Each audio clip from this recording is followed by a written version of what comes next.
So it looks like Biden is issuing some sanctions against four Israeli settlers for violence against Palestinians and peace activists.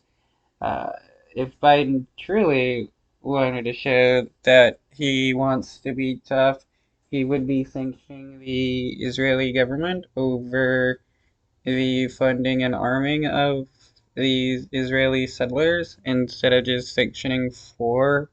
Like it's just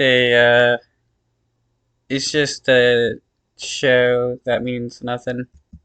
We turn now to Israel, and tonight President Biden sending a message imposing sanctions now on four Israeli settlers in the West Bank for violence against Palestinians. Tonight, Israeli Prime Minister Benjamin Netanyahu blasting the move. James Longman from Israel again tonight. An unprecedented move from the White House tonight. President Biden sanctioning four Israeli settlers in the occupied West Bank for violence against Palestinians and Israeli activists. The administration says the four men who carried out various attacks will have their assets and bank accounts frozen, and they'll be restricted from using the U.S. financial system. The White House adding settlers. Okay, what if these people already don't use the U.S. financial system? Like, what is that going to do? The United States should be sanctioning the Israeli government. Violence poses a grave threat to peace, security and stability in the West Bank.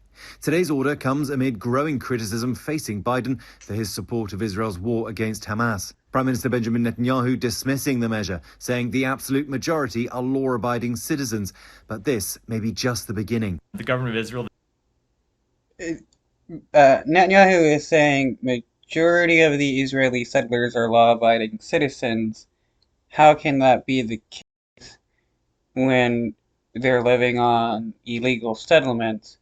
They're all committing a crime by occupying land that they've stolen and living on illegal settlements. That is on the ground that we have been very clear needs to do more to arrest extremist settlers engaged in violence and prosecute extremist settlers engaged in violence. The West Bank is land. It's wild how the dude was just calling the Israeli settlers extremists when they're terrorists. They should be labeled as terrorists. The Palestinians envisage for a future state, but some 500,000 Jewish settlers now live there, as well as some 200,000 in East Jerusalem, contravening international law. And since Hamas's October 7th attack, there's been a major uptick in violence in the West Bank. The Palestinian Authority says 381 people have been killed there, like this man, 40-year-old Bilal Saleh, who was shot at point. Yeah, this is terrorism. And if the Palestinians decided to defend themselves against the Israeli terrorists, they themselves would be labeled as Hamas and bombed into hell by the Israeli government. Blank range while picking olives. And 17-year-old Louisiana native Tawfiq Abdel-Jabbar, who was killed a week ago while driving a pickup truck after a picnic. Israeli and U.S. officials have said they'll investigate.